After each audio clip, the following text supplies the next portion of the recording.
प्रदेश सरकार दिल्ली एनसीआर में प्रदूषण को नियंत्रित करने और इंडस्ट्री का सहयोग लेने के मकसद से पानीपत में जागरूकता कार्यक्रम आयोजित किया गया। सुप्रीम कोर्ट के आदेश पर बनी हरियाणा एनवायरमेंटल मैनेजमेंट कमेटी ने ये कार्यक्रम आयोजित किया। इसमें हरियाणा पॉल्यूशन कंट्रोल बोर्ड के सदस्य सचिव आईएएस योगेश कुमार ने अपनी प्राथमिकताएं बताई। उन्होंने उद्यमियों को भरोसा दिया कि वो उनकी बात सुनेंगे और वो भी अपनी जिम्मेदारी बखूबी निभाएं।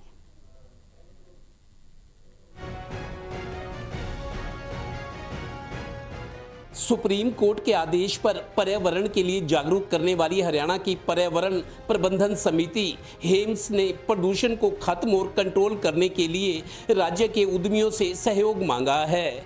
इसके लिए शुक्रवार को कमेटी ने पानीपत में राज्य स्तरीय कार्यक्रम किया। इस खास मकसद के लिए हुए कार्यक्रम में हरियाणा प्रदूषण नियंत्रण बोर्ड के सदस्य सचिव आईएएस योगेश कुमार मुख्य अतिथि थे। उनके साथ पंचकुला मुख्यालय से आई टीम में तकनीकी अधिकारी नवीन गुलिया और संजीव बुद्धि राजा भी थे। स्वागत के बाद हरियाणा एनवायरमेंटल मैनेजमेंट सोसाइटी के प्रेसिडेंट भीम राणा ने मुख्य अतिथि को अपनी गतिविधियों और समस्याओं की जानकारी दी।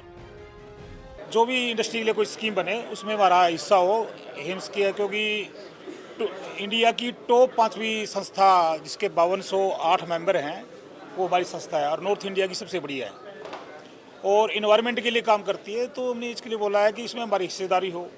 उसके अलावा जो हजार्डस वेस्ट का काम हमारी संस्था करती है, जितने भी टीपी सीटीपी लगे हुए हैं उसमें काम हमारी संस्था करती है। उसमें किसी को कोई प्रॉब्लम है तो उसके लिए लोगों को जागरूक करना था। गौरतलब है कि इस कार्यक्रम में पानीपत की करीब 25 एसोसिएशन के अलावा करनाल और फरीदाबाद गुरुग्राम से भी उद्यमी शामिल हुए, क्योंकि प्रदूषण आम लोगों को ही नहीं उद्योगों और वाणिज्यिक संस्थानों के लिए भी बड़ी चुनौती बना हुआ है।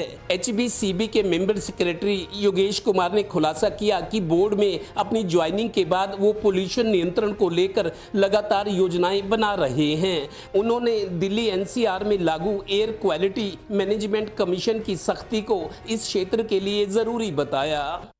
एमिशन स्टैंडर्ड को 80 से 50 करने की बात की है, तो उसमें मैं फिर यही कहना चाहूँगा कि एमिशन स्टैंडर्ड्स जो है वो कमीशन डिसाइड करता है उसमें, क्योंकि वो कमीशन एनसीआर के लिए है। अब वो यमुनानगर में तो वो एमिशन लागू नहीं होते शायद, क्योंकि यमुनानगर एनसीआर में नहीं है, लेकिन पानीपत, करनाल, सोनीपत में वो एमिशन स्टैंडर्ड्स लागू करने पड़ेंगे। और ये सरकार की मंशा जो है वो आपको परेशान करने की नहीं है। सरकार की मंशा दिल्ली की हवा पानी को ठीक करने की है। तो इसीलिए मैं उम्मीद करता हूं कि इस इंसेंटिवाइजेशन से आप इस टारगेट को अचीव कर पाएंगे।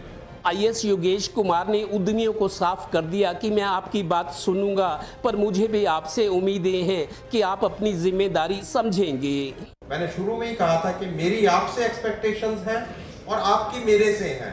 आपकी जो एक्सपेक्टेशंस हैं मैं सारी पूरी करने को तैयार हूं, बट मेरी एक्सपेक्टेशंस भी आपको ओन करनी पड़ेगी, तभी जाके we can make this planet a safe place to live in. Haryana pollution control board के सदस्य सचिव ने साफ कह दिया कि घरौंडा और पानीपत से लगातार केमिकल युक्त पानी टैंकरों में भरकर ड्रेन के जरिए यमुना में बहाया जा रहा है। ये बहुत आपत्तिजनक है। यमुना एक्शन प्लान को अब गृह मंत्री अमित शाह देख रहे हैं, इसलिए अब सख्ती होगी। मैं आपको एक चीज बताना चाहूंगा कि यमुना एक्शन प्लान के तहत माननीय गृह मंत्री श्री अमित शाह जी रेगुलरली रिव्यू करते हैं यमुना एक्शन प्लान को। आपकी इंडस्ट्री से निकला पानी अल्टीमेटली यमुना में जाना है।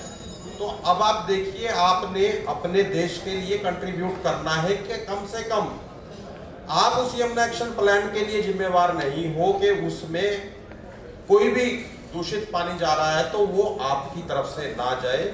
ऐसा मैं आपसे अनुरोध करता हूं। कार्यक्रम के अंत में उद्यमियों और एसोसिएशंस ने बोर्ड के सीनियर अधिकारी योगेश कुमार को कुछ मांग पत्र भी सौंपे। उन्होंने भरोसा दिया कि वो इन प्रेजेंटेशन को छुट्टी के दिन शनिवार और रविवार को ध्यान से पढ़ेंगे और समाधान निकालेंगे। और क्या चाहिए। सहयोगी श्रीनिवास के साथ Devendra Kathoria, total news, Panipat bureau.